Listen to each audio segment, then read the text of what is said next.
Ne peut donner les consolations de Dieu que celui qui les a expérimentées. C'est là le secret de la délicatesse pleine de tact de l'apôtre Paul auprès des âmes dans l'affliction. Parce qu'il souffrait, il était rendu capable de comprendre les souffrances des autres. Si nous sommes affligés, c'est pour votre consolation et votre salut, écrit-il aux Corinthiens. Si nous sommes consolés, c'est pour votre consolation qui se réalise par la patience à endurer les mêmes souffrances que nous endurons. 2 Corinthiens 1,6. Cependant, si vous étiez à ma place, annonce Job, j'essaierai de vous fortifier par mes paroles. Je remuerai les lèvres pour vous consoler, non pas pour vous accabler et vous condamner.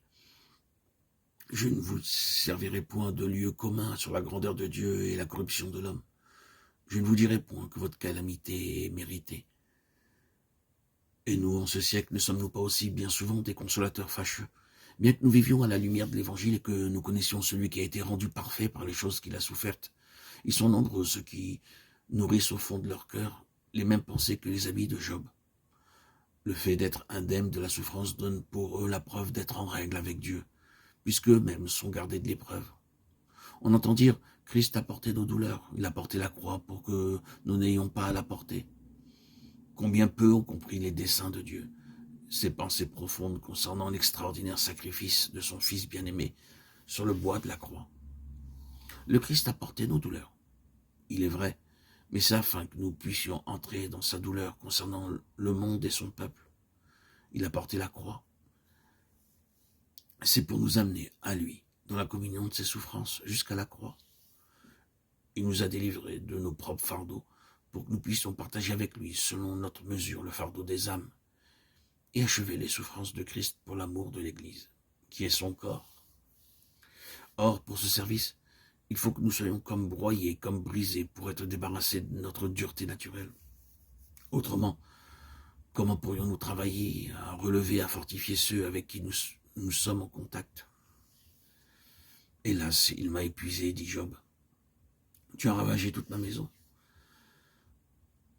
Tu m'as saisi pour témoigner contre moi. Chapitre 16, versets 7 et 8. Job affirme à nouveau sa certitude d'être entre les mains de Dieu. Que je parle ou non, mes souffrances ne seront point calmées, dit-il. Oui, c'est en dernière analyse. Dieu lui-même qui permet que mes amis me traitent ainsi, que je reste désolé sans sympathie à l'heure de l'affliction. Mon adversaire me transperce de son regard. Ici, Job désigne clairement le grand adversaire, lequel se sert de ses amis pour l'accabler. Car il ajoute, ils s'acharnent tous après moi. Il est certain que l'adversaire fixe tout particulièrement ses regards sur l'âme qui est dans le creuset de la douleur, et qui rend plus perçant les yeux des autres pour que ceux-ci constatent la moindre défaillance. C'est ce que dit le prophète Jérémie. J'apprends les mauvais propos de plusieurs. L'épouvante est tout alentour. Accusez-le, et nous l'accuserons. Tous ceux qui étaient en paix avec moi observent si je chancelle, Jérémie 20, 10. Aucun serviteur de Dieu, s'il est fidèle, n'a encore échappé à cet aspect spécial de la fournaise ardente. Tout le long du jour, ils tordent mes paroles, dit David, le chantre merveilleux du peuple d'Israël. Et c'est ainsi que nous apprenons ce qu'est la communion avec le Christ. L'homme de douleur, c'est de la sorte que nous sommes conduits en la ressemblance de l'agneau. Dieu me livre à la merci des impies. Il me précipite entre les mains des méchants. J'étais tranquille et il m'a secoué. Il m'a saisi par la nuque et il m'a brisé. Il a tiré sur moi comme sur une cible. Ses traits m'environnent de toutes parts. Il me perce les reins sans pitié. J'avais dit qu'il n'épargne pas. Il m'a pris au mot. Il me fait la brèche et fonce sur moi comme un guerrier. J'ai cousu un sac sur ma peau. J'ai roulé ma tête dans la poussière. Chapitre 16, versets 1 à 15. Littéralement, j'ai roulé ma corne, la corne symbole d'autorité, de puissance, de dignité. Je l'ai roulée dans la poussière.